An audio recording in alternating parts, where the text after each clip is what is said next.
Good morning, everybody. It is September 9th, 2020. This morning, we are going to discuss the types of milk and how to use them with some videos.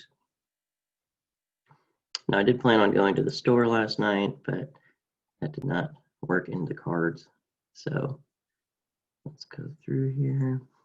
Okay, so just to start, I want to show you guys. Let's go to mini player. No, not mini player. Great player. Okay, I want to show you like where the milk comes from, pretty much. So without further ado, let's get started on this. And she does. She makes enough milk so that she needs to be milked twice a day. Okay. Some dairy farmers inject their cows with a synthetic growth hormone called RBGH to make them. A Kleinpeter dairy cow can produce up to 12 gallons of milk a day. That comes out to about one. Once the cow is pregnant, it will start producing milk. So it has a calf. And once they calve, then they'll make milk as long as milk is being taken from it. I'm sure there's a point of process at some point where they have to have another baby. But until then, as you see, this thing produces 12 gallons of milk a day. That's a lot of milk. So you got to imagine how much food it eats and how much water it drinks. If it's producing 12 gallons of water, it has to be drinking way more than 12 gallons. 100 glasses of milk each day. Do you think you could drink that much? Milk is a good source of natural calcium, a mineral that helps your body make strong bones and teeth. When Kleinpeter Dairy was started, it took one man 1 hour to milk 6 cows by hand. Today, one man milks 100 cows per hour with these milking machines. Milking never hurts. So 100 cows per hour. I've been to one of these factories, and the one I went to had a giant conveyor belt. Or not a conveyor belt, but a carousel. And the cows would sit on it and move. The speed of this thing went the speed of how long it take to milk the cow. So they came in one side of this big circle, got hooked up, and by the time it got back to the other side, it was completely milked and it'd walk right out. Hurts the cow, and it feels to her just like a calf is feeding. They basically put the cow in, they spray it with this sanitizer spray, and all over the udder. Then they hook up these little tubes to the udder, and then it just starts milking them. And then once it gets milked, let's skip that a little bit. Now here he goes, he's getting to that part. So it's milking here, you see that, where it's completely sanitized. Yeah, we'll talk about that in a minute. Once the milking is over, the raw milk is pumped through a pipe that lowers the temperature to 37 degrees. We keep our raw milk cold so that bacteria hardly grows. Bacteria is what makes milk go sour. So if the bacteria isn't allowed to grow, the milk tastes better longer. This is a raw milk trailer. It's like an ice chest on wheels. Each one holds 7,000 gallons of milk. This is how the raw milk gets back to our processing plant, called the dairy. This is Kleinpeter Dairy in Baton Rouge. It's where we package all the Kleinpeter milk you drink. When the raw milk arrives here, it's tested again for purity before it goes into a big holding tank called a silo. It's kept cool there in the silo until it's pumped out to a separator that separates the cream from the skim milk. From there, the cream is added back in different amounts to make Kleinpeter skim milk, reduced fat, and 2% milk. We also add flavorings to make chocolate and strawberry milk. In 1856, Dr. Louis Pasteur discovered that heat kills bad germs. At Kleinpeter Dairy, all of our milk is pasteurized and homogenized. Pasteurized means that raw milk is heated to 161 degrees for 3 seconds. So that's how they pasteurize it. So they do the pasteurization, they heat the product right when it comes out of the cow. And at this plant, they repasteurize it and homogenize it. So homogenizing is they take the whey and the curd pretty much, so like the fat and the skim milk, they take the fat out, and then they add exactly the amount back to make that whatever percentage. So they add 2% fat back to the milk, and that gives you 2% milk. Okay.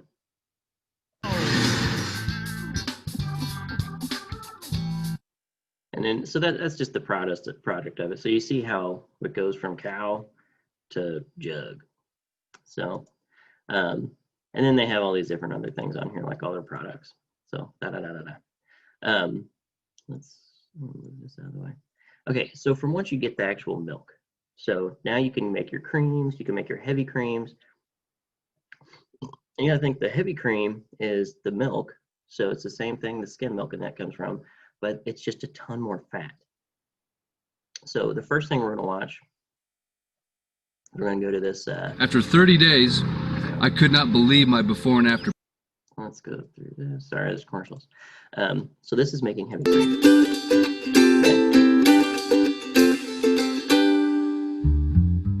Hi, Bowl Bakers. One of the biggest questions I get asked on Bigger Bolder Baking is how to whip cream correctly.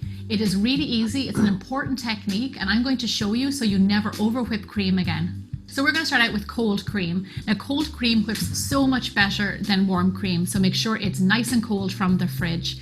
Also, in every country, cream is different. Another key thing for this, whenever I whip cream, I put everything in the freezer. Not the cream, but all the equipment you're using. So if you have a warm bowl, it doesn't help. But if your bowl is ice cold, or even put it in the fridge if you don't have space in a freezer, put the whisk, put the bowl, put everything you're going to touch in there in the freezer or the fridge so it's cold already. And I do this for like lots of things. So if I'm grinding meat, anything like that, put all the equipment in the fridge so it's cold. Because if the second those products get warm, it's harder to work. And then two, it's more likely to have bacteria. So I'm just kind of, let's just keep working and see how she does this. So you see so far she's got heavy cream. For whipping, for different uses. So I'm going to put a list below so you can see what cream you should be using in your country. To whip my cream, I'm going to use an electric hand mixer. You can also use a stand mixer or you can do it by hand, but more power to you because doing it by hand leaves a lot more elbow grease. Now simply just turn on your machine to medium-high speed and let it whip.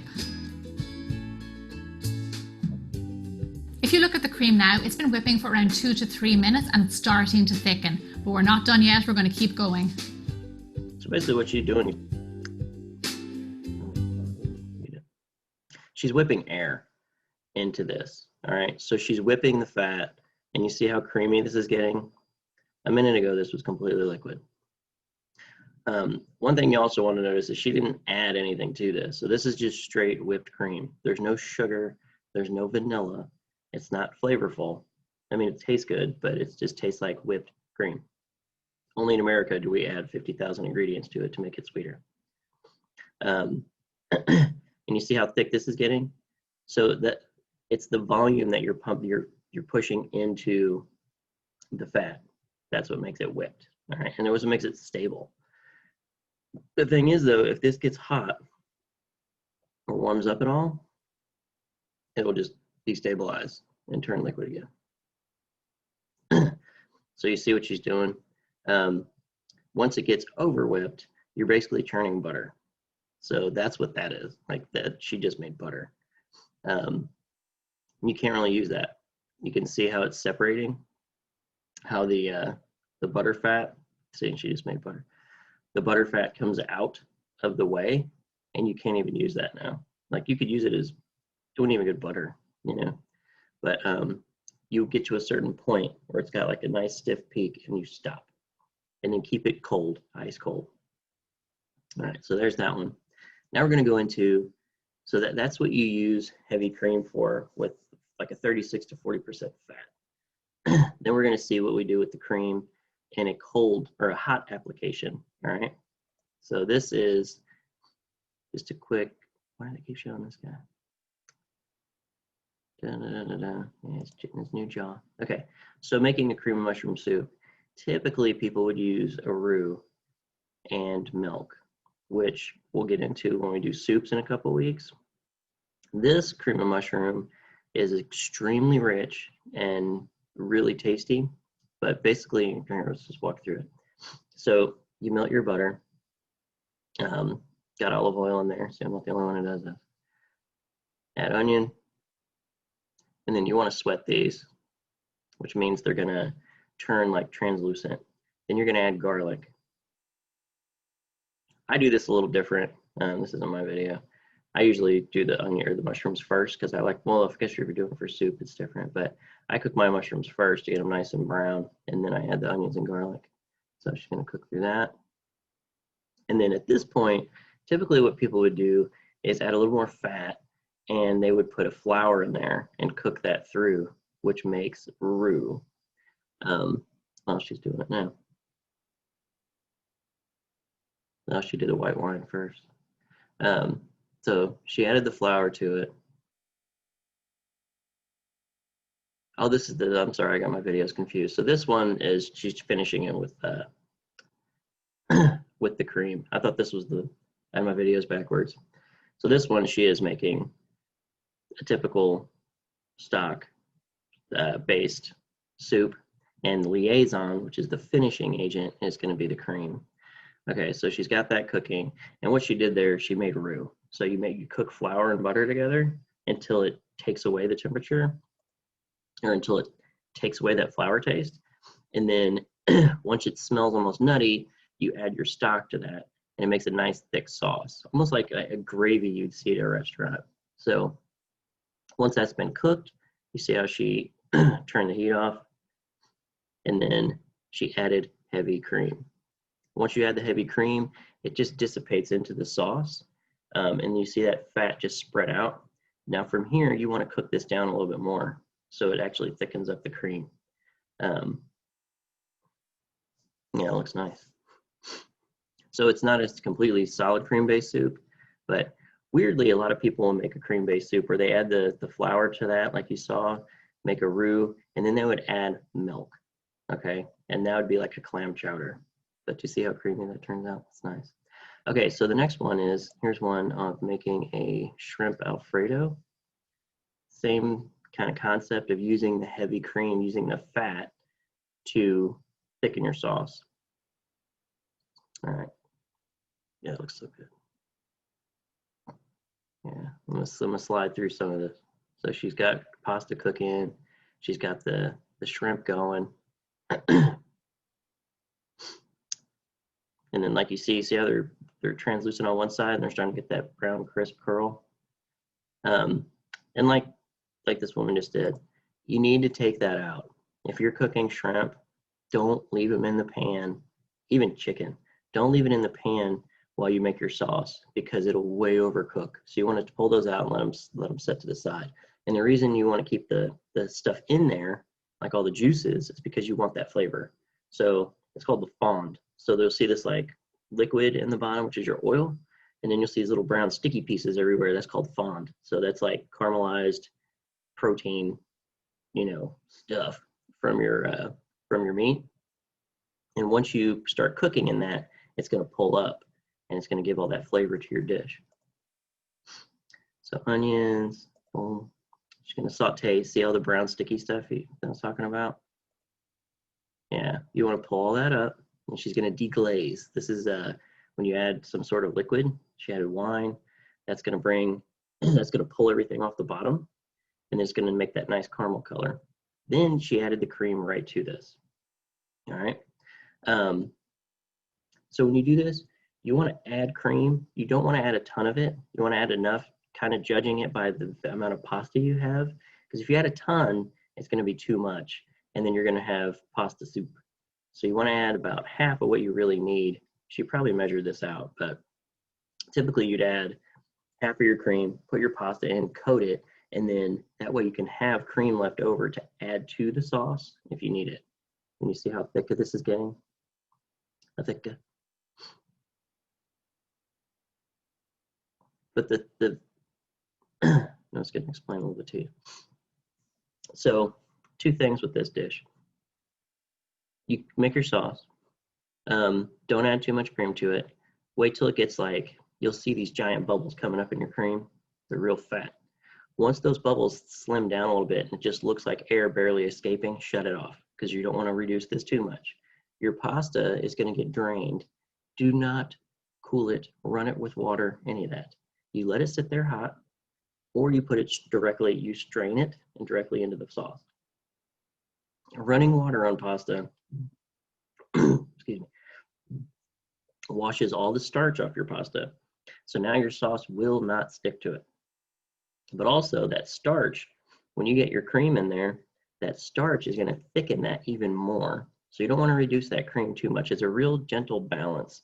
So once you make it a few thousand times, you kind of get an eye for it.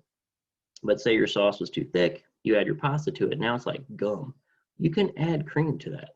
So add more cream, cook a little bit more, get it all the flavors incorporated, and you're perfectly fine. But also, third key is don't overcook your pasta, because that has to go in there. You want to get it al dente, right before al dente, because it's going to cook a little bit more in that sauce. And then she just garnishes it. But real good, way to make that. That's just cooking with cream. That's traditionally how I make Alfredo sauce. And then I finish it with an egg, just to give it even more creaminess. Creamy chicken breast. I'm going to kind of scoot through this one so you guys can see after all these commercials. This is kind of like I did this one with you guys. So yeah, they're going to get the chicken, season it. They're going to dredge it in flour. So they're getting oil in here, butter, and then they're going to basically saute the flour chicken breast. And what that's going to do is going to give it a nice color, but then the flour in here is also going to make a thickener inside the pan. So you have your thickener, and they're going to take those out, and then there you go. They're going to start cooking all their vegetables in here for their sauce. Add the chicken broth. And this is going to be another, so this is almost like a 50-50. So this is by chicken broth just to deglaze the pan.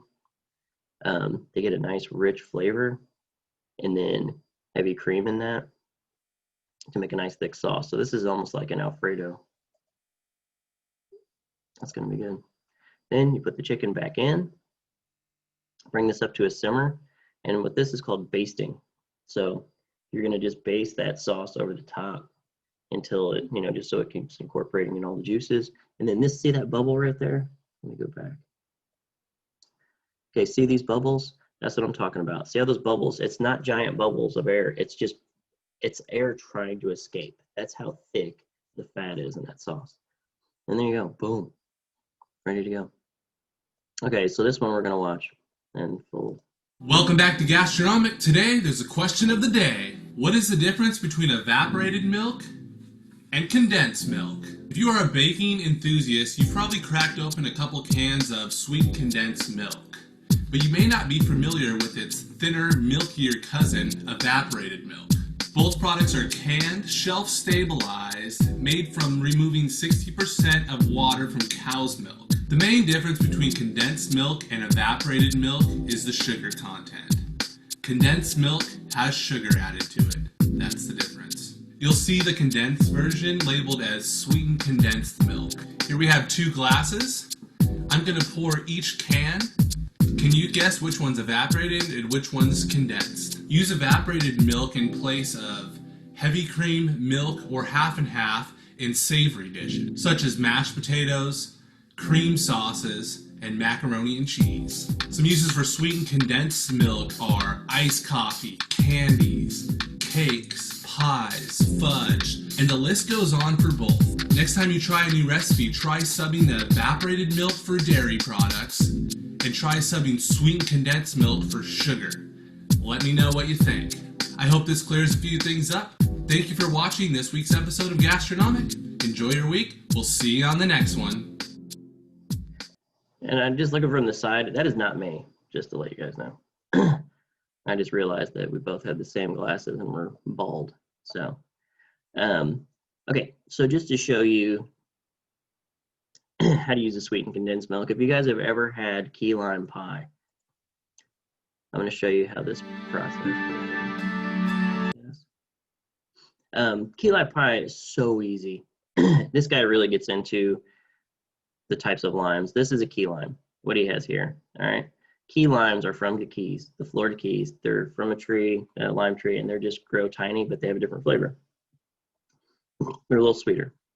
All right, so let's go through here. So he's making his pie crust. Da-da-da. Looks pretty. Press it out.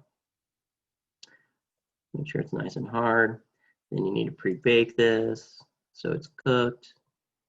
Okay, so now he's going through his key limes, getting those ready for the sauce, or getting those ready for the filling. Man, he talks a lot. Okay, so he's got, if you go back here, he's got his eggs in the bowl, egg yolks. Then you see the whites over here.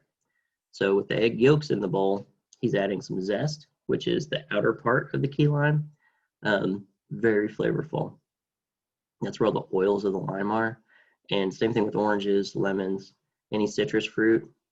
That has the very most potent, powerful punch for your flavorings. If you put that in lemonade, it's like a whole new level, whole new ballgame of lemonade. All right, so now he's got that in here. He's gonna whip that together. We're whipping, oh, I missed it. And then you add sweetened condensed milk, okay? I didn't see it very well. Here we go. There's a sweetened condensed milk. So that is just very, very thick milk, all right? And what that is, that's the body of the key lime pie. So you have the lime juice, egg yolks to hold it together. So when you cut into it, it doesn't just fall out everywhere. It stays as like a slice of pie. And then your sweetened condensed milk. Then he's gonna whip that together, put it in the pie shell. He might not have pre-baked that either. Sometimes they pre-par-bake them a little bit. Okay, put it in the oven. Da-da-da-da-da. He's probably gonna cut a piece. Come on, cut a piece. All right, see how it stands up right there? Without egg yolks, that would not happen. So some people will do these no-bake cakes, stuff like that, like no-bake cheesecake. All that is you leave the eggs out, but it will not solidify. So you cut into that, and it's just like, you need to scoop it, like with an ice cream scoop. It tastes good, but it's not gonna give that pie shape like this. Like it's not gonna stand up. All right, the last one, I just wanna show you a quick chicken enchilada. Chicken enchilada is like one of my favorite things in the world. Okay, so this is an at-home one too. So I'm just gonna go through it. So making the salsa verde, which is, you gotta boil these tomatillos a little, you gotta husk them, boil them, or roast them. I like mine roasted. And then once this is cooked, you're gonna puree this. All right, so you see how it's simmering right now. Got a jalapeno in there. You're gonna take it out, throw it in the blender with some seasoning. There's your salsa. And you got your chicken that's already pulled. We're gonna go through this. And then she's gonna make a sauce. So she's making a slight roux. And the reason I want to show this one was because I want to show the Mexican crema that's made. So this is taking a whole milk. This is called bechamel sauce, which we'll get into in a couple weeks. So she's making a nice bechamel. Made so that gets thick. And then that is gonna be, okay, we're going through. Sorry, I'm trying to get to the point with the cream. Okay, so she's putting the sauce in. I had this planned out better, I'm sorry. Then her thicker sauce.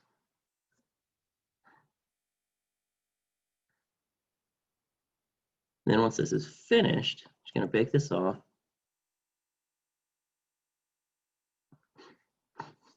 You can put, so crema is like a Mexican style sour cream. I lost the part that was in there, but basically when she made her sauce, she made the white sauce in there, cheese, and then you can finish that with the cream, like a sour cream. Or you can even put a little bit into the salsa verde with it, okay? Oh, here it is. There we go. Okay, so she has her thickened milk right here. And then she's gonna add the Mexican sour cream. Okay, that's what that is right there. So she's making that into the cream sauce. So she's almost making like what everybody considers Alfredo, okay? So Alfredo is basically, traditionally American style Alfredo is flour and butter. You cook it, and she's adding white cheese to this, so it's like a Mexican Alfredo sauce, Mexican style Alfredo. The traditional word's for it called bechamel, and then the French term is Mornay, which is a thickened cream sauce with cheese added to it. So no matter where you're at, everybody has a type of Mornay. This one, she made it the thickened cream sauce, added hot sour cream to it, and then, pardon me, and then the cheese. And then you see at the end, you bake it on there, and then I would serve it just like that too. Put some more of that sauce over the top. Because if you guys have never had chili verde, or not chili verde, but salsa verde, it is so good. It's like a very sweet, robust green tomato. All right, so that's what I want to show you guys today. Those are my little videos. I didn't make these, but they were really, you know, I thought they were well planned. But that's it. So that's some applications with your creams and your evaporated milks. And once we start making soup stock sauces and start baking, you're going to see these items a lot more. I just really wanted you to see that now and kind of get an understanding what it is. All right. So from there, we'll have some questions for you.